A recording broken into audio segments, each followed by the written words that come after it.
How many times are we hearing about divorce cases these days?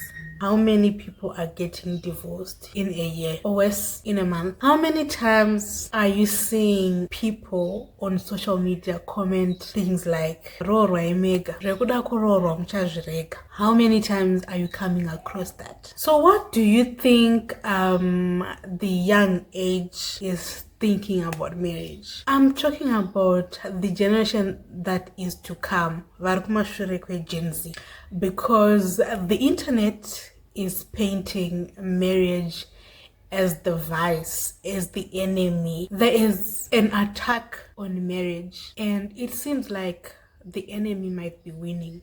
But before we go ahead, who is the problem? Is marriage really the problem? Yeah, I'm that type of woman. I'm that type of woman. Listen, I'm the type of woman, not any type of woman, the type of woman that'll go out and get it.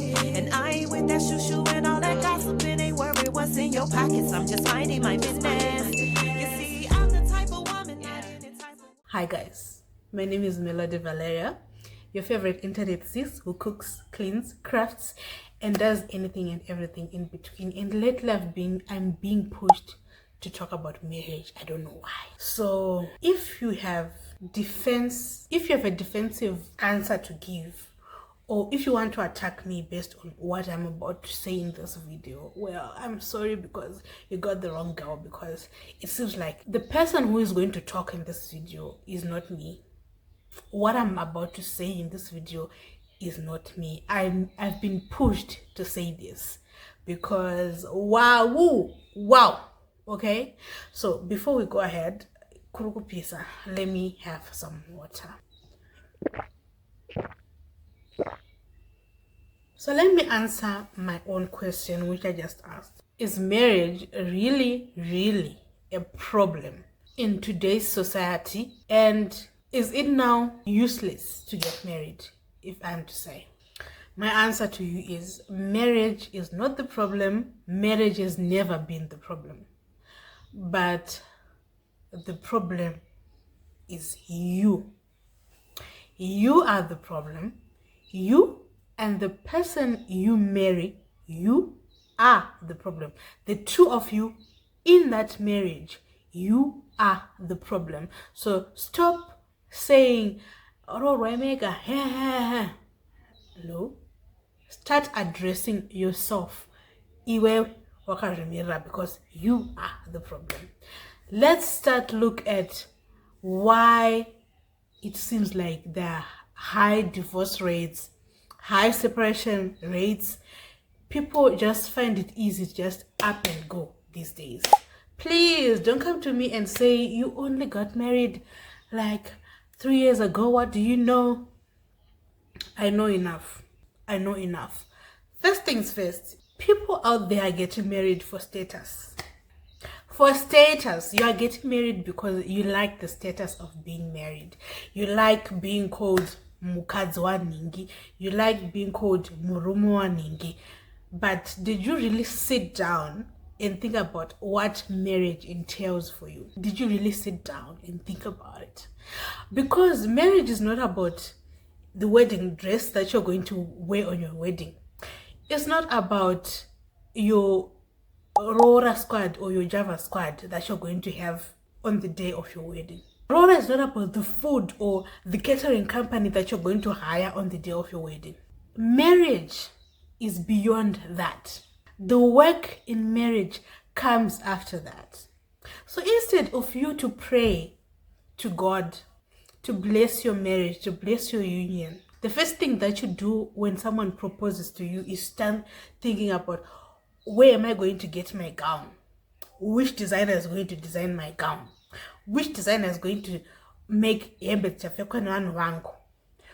Ndianuko we wandichashedza kuti andibikire pa wedding yangu. How many of you, show in the comment section, how many of you guys, my tripod is about to fall. That's why you guys keep shaking. I'm so sorry, but yeah.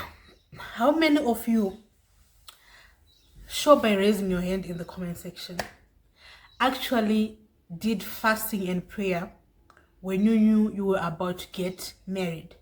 How many of you actually consulted God to ask if this is a man for you, the man for you, your husband, that you will spend the rest of your life with before you got married? Most of us, we were just thinking about the best photo shoot for the wedding, the best wedding band. But what does that wedding band mean to you?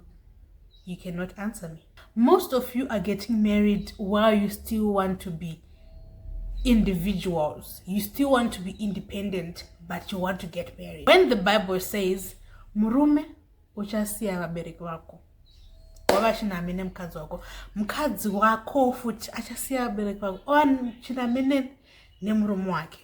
But when you're in that so-called marriage, you want to be independent. No. Instead of you being the helper to your partner, being the helper to your husband, no, and you are not partners in that marriage, and yet you want to blame the institution that God said is good. You want to blame that same institution that you're not even praying for God to preserve. Let's talk about something that I've seen happen a lot. So there's Facebook these days, right? Yes, there are Facebook groups, right? Instead of you having a conversation with your husband or your wife or your partner or whatever, if there is something that your wife or partner is doing, the first thing that you are doing, my nana, is going to a Facebook group and you are typing, hey guys, full stop. Later say, why are you asking a total stranger about issues in your marriage? What do you expect that stranger to tell you that will build your marriage? Do you know that there are spirits of anti-marriage roaming around, roaming everywhere? And in that group, do you even know that person that you're asking? Yes, and they're going to give you advice.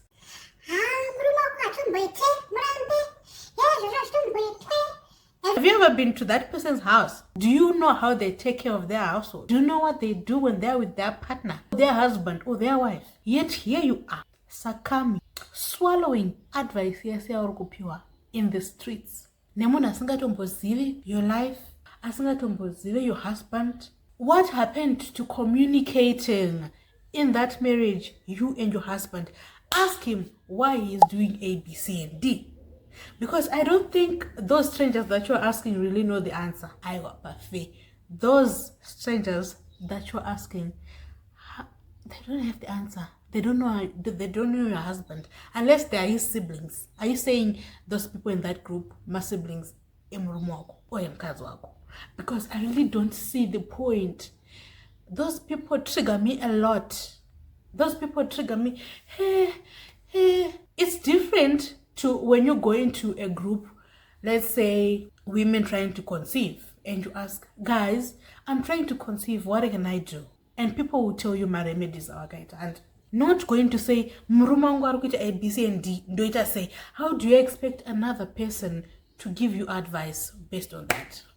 The same applies to you men. Don't think that I'm leaving you out. And sometimes we should discuss as I'm not discussing.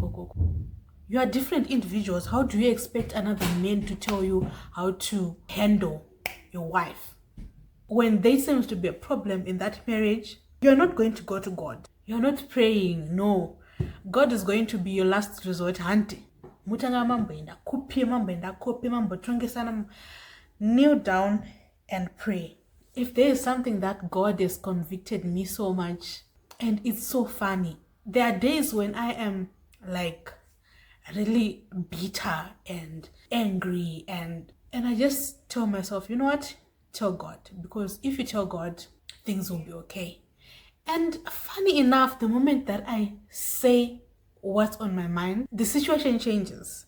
If I was not in the right state of mind at that point, if I was mad at my husband, or if there was some tension between me and my husband, I don't know, something just happens. It's like a miracle. It just goes away. What happened to praying for your marriage, to praying about your troubles in your marriage? Because really, people will be speaking about, oh my God, people are getting married and they're getting divorced, so marriage is like a no. Marriage is not the problem. The people in it are. While on that case, the people in marriage are the problem. It doesn't only touch on you two, husband and wife.